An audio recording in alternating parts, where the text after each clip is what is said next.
The horizon looked empty until mastheads appeared, thin strokes in the morning haze, south of Korea, where cold current met warm and turned the sea a slow-boiling gray. Aboard the flagship Mikasa, Admiral Togo Heihachiro raised his glasses and studied the Russian line as it came on, smoke stacked above each ship like a second mast. Flags ran up Mikasa's halyards with the message every sailor already believed. The fate of the Empire depended on this battle. In the gunnery stations, men checked ranges, tightened straps, and waited for the turn that would show them the enemy broadside.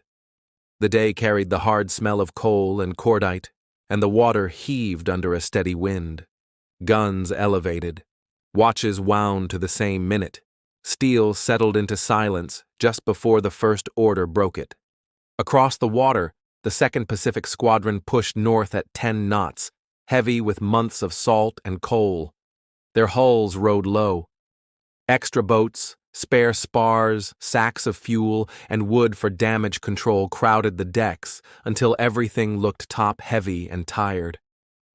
Admiral Zinovy Rozhestvensky had brought them from the Baltic around Africa and across Asia after Port Arthur fell, a voyage so long that men joked the war might end before they arrived. He wanted Vladivostok. The most direct gate was the Tsushima Strait. He knew the Japanese watched it, but he counted on weather and luck. His charts lay open. His ships held formation. The long line shouldered into the narrows like a train entering a cut. Japan had not relied on hope. Cruisers and picket steamers watched the approaches. Wireless crackled from trawlers to scouts to the flagship, and colliers fed the fleet until bunkers brimmed. Togo meant to meet the Russians, where geography narrowed choice. If the long enemy column entered the strait, he planned to cut across its bows, hammer the head of the line, and leave the rest blinded by smoke and spray. By early afternoon, a rain squall brushed the water, then cleared. The geometry of battle arrived at once. The Japanese line, Mikasa, Shikishima, Fuji, Asahi, with armored cruisers Nishin and Kasuga following, made a sharp loop, a turn that exposed them for a minute, and then placed them square across the Russian T. Rozhestvensky's van. With his flag on Knyaz Suvorov and Oslyabya, Imperator Alexander III and Borodino following drove straight into a wall of muzzles. Togo's helmsman held the curve. Gunners took ranges. The fleet exhaled, and the first flashes stamped the afternoon. The opening salvos fell short, walked up the range, and then stepped aboard the Russian ships. Shimos-filled shells burst with hard, bright flame that crawled along paint and rope and turned boat covers into kindling. Armor held where shots struck true, but everywhere else fire found purchase, along stacked lumber, coal sacks, and canvas screens. Suvorov took repeated hits that shattered bridges, smashed funnels, and mangled steering. Oslyabya struck forward, flooded and sagged until sea reached her gun ports. Water poured in, and she settled by the bow. Men hauled wounded down ladders that no longer led anywhere safe. The air turned into smoke and steam and the raw smell of burning varnish. The line faltered. Alexander III tried to carry the flag and push through the crossing fire, but every minute under the Japanese batteries moved him closer to the place where a ship's luck and structure ran out. Borodino smoldered, small blazes linking into a single glow. Russian gunners fought with courage that did not change physics. Their fuses often failed or burst late, while Japanese optics and drill kept the return fire steady. The sea boiled with ricochets, splinters scythed crews, funnels toppled like felled trees. The head of the column, the only part that could reply with any weight, kept taking the heaviest storm. Through the long afternoon, the Japanese hammered the head of the column, the textbook advantage of crossing the T made real. Each time the Russians tried to turn, a new weight of shells met the leader. Suvorov fell out of line, staggering, Rozhestvensky wounded. Torpedo boats nipped at her like wolves at a bull. When the flagship finally went down, Men in the water watched the world go green and then black and then light as they kicked free of wreckage.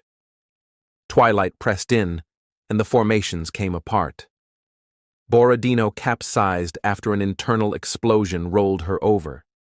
Alexander III followed, turning slowly as hundreds of sailors clung to whatever they could grab. Only Oriole still fought among the big new battleships, and even she bled from every seam. Cruisers tried to race clear to the north or west. The old coast defense ships gathered around Rear Admiral Nikolai Nebogatov and waited for a morning no one could imagine as victory. Night belonged to torpedoes. Destroyers and torpedo boats, trained for the dark and schooled in signals, slashed in and out of squalls and gun flashes. They used searchlights like knives, not to show off, only to cut ranges, and launched spreads against shapes that tried to be islands. Sisoi Veliki took hits and settled. Navarine stumbled into mines and then absorbed more torpedoes. Dmitry Donskoy, stubborn as an old memory of sail, fought off faster enemies until morning and then went down by the rocks. On every deck, men bailed, patched, and prayed for a dawn that might offer a line to follow. Daylight showed the ruin. The Japanese line steamed mostly intact. Battered paint, dented plates, tired crews, but guns ready and signal flags snapping. Around them lay oil, wreckage, and clusters of boats and rafts full of Russians who raised their hands as destroyers approached.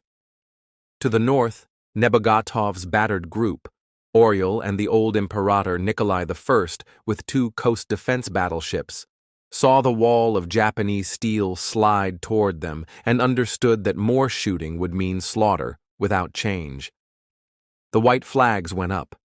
He surrendered his ships and later faced a court that had no room for his arithmetic of mercy. Farther off, a few cruisers ran for neutral ports. Rear Admiral Enquist steered Oleg, Aurora, and Jemchug to Manila and accepted internment under American eyes. The swift Almaz survived.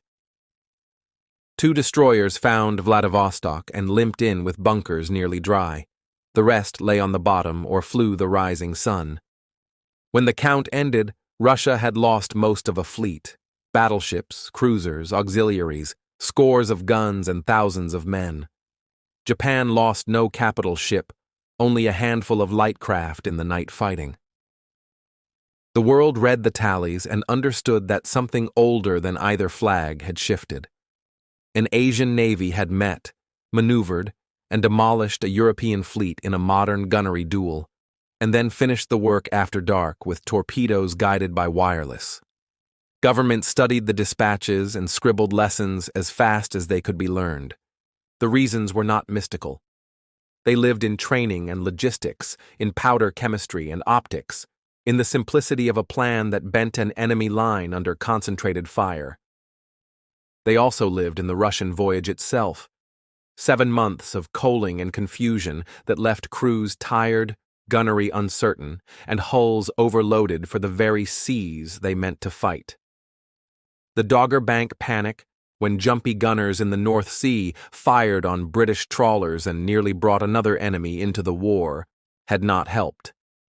Nor had the sprint through tropics that baked paint from plates and men from discipline. By the time the squadron reached the strait, it had used up much of its luck. News moved as quickly as spark across wire. In Tokyo, crowds cheered headlines that felt like release. In St. Petersburg, the shock landed on a capital already tight with strikes and petitions. The defeat helped pry open 1905, the year of mutiny and manifesto, and pushed the Tsar's government toward talks it did not want. In a neutral shipyard in New Hampshire that summer, negotiators cut and stitched until the Treaty of Portsmouth ended the war. Japan gained prestige and leverage, and the world recalibrated its maps of power. Tsushima persisted as more than a list of ships. It became proof that the geometry of battle mattered in the age of steel, that radios could make a fleet one mind, that the design of a shell could matter as much as the thickness of a belt. On the Yokosuka waterfront, Mikasa survived explosion and decay, and finally stood preserved as a museum ship, her decks a quiet echo of the moment when flags climbed and the fleet leaned hard into a turn that carved history like a blade. In another fate, history enjoyed the cruiser Aurora, one of the fugitives that reached Manila, later fired a blank round in Petrograd and lent its name to a revolution. Threads from that gray sea reached far. On that May Day, Spray and Flame wrote the lines that historians later underlined. Men on both sides did what Blue Jackets had always done. They aimed and loaded, dragged hoses, carried the wounded, and kept working the guns until orders stopped or the deck went under them. From the bluffs of Tsushima, the fight looked like weather crossing the sea. From a turret, it looked like numbers, rhythm, and shock. When it ended, the horizon wore the same color. Only the century had changed. Thank you for listening to Last Post History. Subscribe for more true stories from the world at war.